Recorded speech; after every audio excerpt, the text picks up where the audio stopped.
Di dalam satu riwayat daripada Abi Sa'id Al-Khudri radhiyallahu anhu menceritakan, Nabi SAW setelah selesai membaca doa iftitah, beliau akan membaca isti'adzah sebelum membaca Al-Fatihah. Doa ini berbunyi, A'udzu billahi as-sami'il 'alim minasy syaithanir rajim min hamdihi wa nafthihi wa nafthihi. Doa ini bermaksud, wahai Tuhanku, aku berlindung daripada kejahatan syaitan yang direjam dan daripada rasukan, godaan dan disihirkannya. Dan hadis ini telah diriwayatkan oleh Abu Daud, oleh Imam At-Tirmizi dan An-Nasa'i daripada Abi Sa'id Al-Khudri. Hadis ini menjadi dalil kepada wujudnya penyakit terkena gangguan jin ataupun kerasukan jin terhadap manusia, lantaran adanya doa perlindungan yang dibacakan oleh Nabi SAW. Jadi, doa ini boleh kita bacakan setelah kita membaca doa iftitah. Sebelum kita membaca Al-Fatihah, kita membacakan A'udzu billahi as-sami'il 'alim minasy syaithanir rajim min hamdihi wa nafthihi wa nafthihi. Ataupun doa ini boleh kita bacakan apabila kita ingin memulakan sesi rawatan kepada pesakit. Ataupun doa ini kita boleh bacakan kepada mereka yang terkena rasukan jin ataupun gangguan makhluk jin. Dan doa ini juga boleh kita bacakan apabila kita ingin memulakan bacaan ayat-ayat suci Al-Quranul Karim. Mudah-mudahan bermanfaat kepada semua, insya-Allah. Dalam satu riwayat daripada Uthman bin Al-Affan radhiyallahu anhu, aku mendengar Rasulullah SAW bersabda, وَمَنْ قَالَ بِسْمِ اللَّهِ الَّذِي لَا يَضُرُّ مَعَ اسْمِهِ شَيْءٌ فِي الْأَرْضِ وَلَا فِي السَّمَاءِ وَهُوَ السَّمِيعُ الْعَلِيمُ ثَلَاثَ مَرَّاتٍ لَمْ تُصِبْهُ فَجْعَةُ بَلَاءٍ حَتَّى يُصْبِحُ. Barang siapa yang membacakan Bismillahilladzi la yadurru ma'a ismihi syai'un fil ardi wala fis sama' wa huwas sami'un alim sebanyak 3 kali, maka dia tidak akan ditimpa bala yang datang kepadanya secara tiba-tiba sehinggalah ke subuh. Dan siapa yang membacakan pada waktu subuh, maka dia tidak akan ditimpa bala yang datang secara tiba-tiba sehinggalah petang. Hadis ini telah diriwayatkan oleh Abu Daud dan juga Imam At-Tirmizi.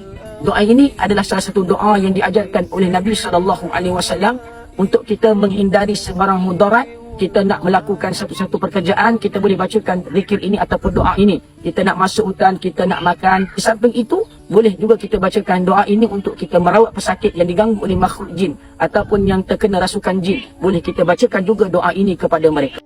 Ani bin Abbas radhiyallahu anhuma qala kana an-nabiy sallallahu alaihi wasallam yu'awwidul Hasan wal Husain. Daripada Ibnu Abbas, Nabi sentiasa membacakan doa perlindungan untuk cucu baginda iaitu Al-Hasan dan juga Al-Husain. Dan Nabi bersabda lagi, Inna abakuma kana yu'awwidhu biha Ismail wa Ishaq. Sesungguhnya bapa kalian berdua iaitu Nabi Ibrahim sentiasa membacakan doa perlindungan untuk Ismail dan juga Ishaq. Dengan bacaan ini iaitu A'udzu bikalimatillahi tammah min kulli syaitanin wa hammah wa min kulli 'ainin lammah. Doa ini boleh kita bacakan kepada ahli keluarga kita, kepada anak-anak kita, di mana kita boleh memohon perlindungan kepada Allah Subhanahu wa taala.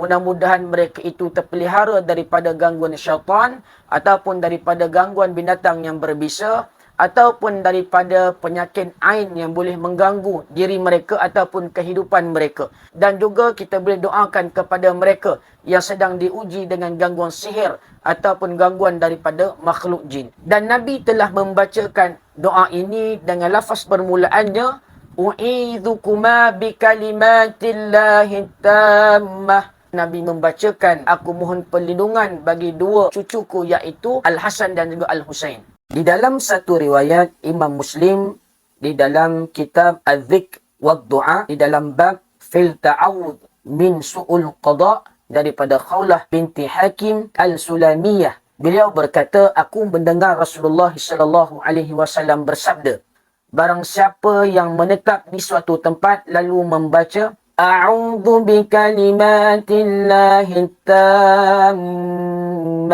min syarri ma khalaq, maka tidak akan membahayakannya sesuatu apapun sehinggalah dia meninggalkan tempat tersebut. Dalam satu riwayat yang lain daripada Abu Hurairah radhiyallahu anhu, ada seseorang mengadu kepada Nabi bahawa dia disengat dengan kalajengking. Maka kata Nabi SAW, barang siapa yang membacakan doa ini waktu petang, A'udzu bikalimatillahi tammati min syarri ma khalaq, nescaya dia tidak akan menyengatmu ataupun dia tidak akan memudaratkanmu. Mudah-mudahan doa ini menjadi pelindung dan pemelihara bagi diri kita daripada sebarang mudarat di dalam kehidupan kita, insya-Allah. Di antara salah satu simptom kepada sihir afriq ataupun sihir pemisah, bila duduk berjauhan terasa rindu, dan bila dekat nak marah, nak bercakap ataupun nak bergaduh je. Satu hari ada seorang lelaki datang bawa isteri dia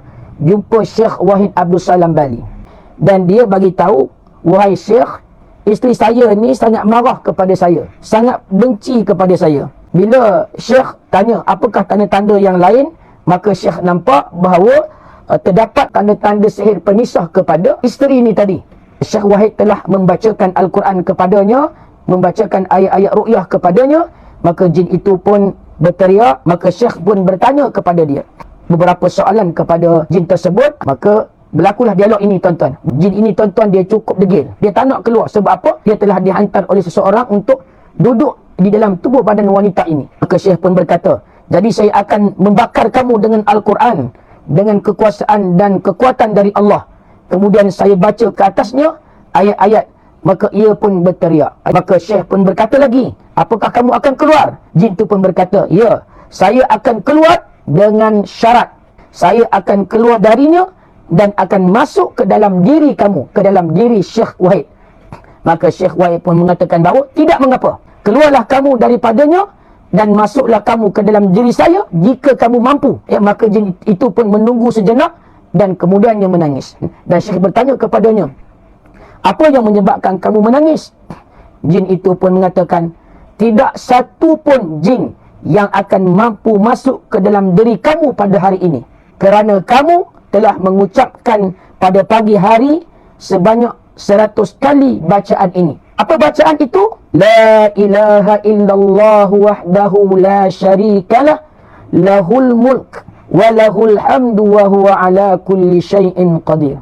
Zikir inilah, tuan-tuan, sekiranya kita baca setiap hari ataupun setiap pagi 100 kali, dia akan menjadi pendinding bagi diri kita. Maka Syekh pun menjawab, ya, sungguh benar Rasulullah SAW bersabda, barang siapa yang mengatakan dalam satu hari itu ataupun dia berzikir la ilaha illallah wahdahu la syarikalah, lahul mulk wa lahul hamd wa huwa ala kulli syai'in qadir, sebanyak 100 kali, maka baginya sebanding dengan 10 hamba dan telah menulis baginya 100 kebaikan dan dihapuskan daripadanya 100 keburukan, dan ia terlindung daripada syaitan pada hari itu sampailah ke petang hari, dan tidak ada orang yang paling mulia daripadanya kecuali orang yang mengerjakannya lebih daripada itu. Di dalam riwayat At-Tabrani dan Abu Naim menceritakan di dalam kitabnya Ad-Dalail, riwayat daripada Ibnu Mas'ud menceritakan pada suatu hari keluar seorang lelaki kemudian bertemu dengan jin. Tiba-tiba jin itu berkata kepadanya, apakah engkau boleh bergumpal dan juga berlawan denganku? Kalau boleh mengalahkan aku, akan aku ajarkan satu ayat. Kalau dibawa ketika engkau masuk ke dalam rumah, syaitan tidak akan masuk. Maka berlawanlah mereka berdua. Dan akhirnya jin itu dapat dikalahkan. Maka jin itu pun berkata, engkau baca ayatul kursi, kerana kalau dibaca, syaitan akan keluar daripada rumah itu. Maka ditanya siapakah gerangan lelaki itu? Maka dijawab, siapa lagi kalau bukan Umar bin Al-Khattab. Di dalam satu riwayat, suatu ketika Abu Ayyub Al-Ansari memiliki sebakul buah tamar. Namun tamar itu dicuri oleh syaitan. Maka perkara ini diceritakan kepada Nabi SAW. Maka Nabi mengatakan, pergilah kamu dan jika kamu melihat dia, bacalah basmalah dan bawa dia kepadaku. Selepas itu, Abu Ayyub Al-Ansari berjaya menangkap syaitan tersebut dan dia telah bersumpah tidak mahu datang lagi. Dan perkara ini telah ditanyakan kepada Nabi SAW. Maka Nabi menjawab, sesungguhnya syaitan itu telah berbohong kepada engkau. Ia sebenarnya pembohong. Maka kejadian ini berulang kali keduanya dan Abu Ayyub Al-Ansari melepaskannya lagi. Dan kali ketiganya, Abu Ayyub Al-Ansari berjaya menangkapnya. Dan syaitan itu telah berkata kepada Abu Ayyub Al-Ansari, nanti aku akan beritahu kepada kau satu perkara mengenai ayatul kursi. Bacalah ayat tersebut di rumah kamu dan syaitan tidak akan mendekati kamu dan juga mereka yang lainnya. Maka Abu Ayyub Al-Ansari pun melepaskan syaitan tersebut. Maka perkara ini diceritakan kepada Nabi. Maka Nabi SAW bersabda, sesungguhnya ia benar terhadap kamu, tetapi sebenarnya dia pembohong. Hadis ini menceritakan kepada kita tentang kelebihan membaca ayatul kursi. Maka perbanyakkanlah kita membaca ayatul kursi kerana ia menjadi pendinding kepada kita daripada gangguan makhluk jin dan juga syaitan. Di dalam kitab Wiqayatul Insan Minal Jinni Wasyaitan, karangan Syekh Wahid Abdul Salam Bali telah mendatangkan satu riwayat di mana pada suatu malam sekumpulan syaitan telah mengepung Rasulullah SAW di setiap lembah dan juga lorong.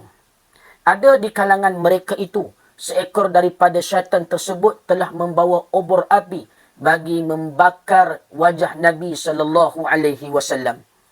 Lalu Jibril alaihissalam pun memberitahu kepada baginda SAW sambil berkata, wahai Muhammad, ucapkanlah. Maka baginda menjawab, apa yang harus saya ucapkan? Lalu Jibril alaihissalam mengajarkan Nabi dengan doa ini yang berbunyi, A'udzu bikalimatillahi tammah min syarri ma khalaqa wa dhara'a wa bara' wa min syarri ma yanzilu minas sama' wa min syarri ma ya'ruju fiha wa min syarri fitanil laili wan nahar wa min syarri kulli tariqin illa tariqan yatruku bi khairin ya Rahman. Apabila Nabi membaca doa ini, lalu api yang dibawa oleh syaitan tersebut pun terus padam dan akhirnya puak-puak jin dan syaitan itu dibinasakan oleh Allah Subhanahu wa taala yang Maha Agung. Hadis riwayat Imam Ahmad. Ini adalah doa yang telah diajarkan oleh Jibril alaihissalam kepada Nabi SAW. Oleh itu, jadikanlah doa ini untuk kita jadikan sebagai perisai daripada diganggu oleh makhluk jin dan juga syaitan yang cuba untuk melakukan kerosakan di dalam kehidupan kita.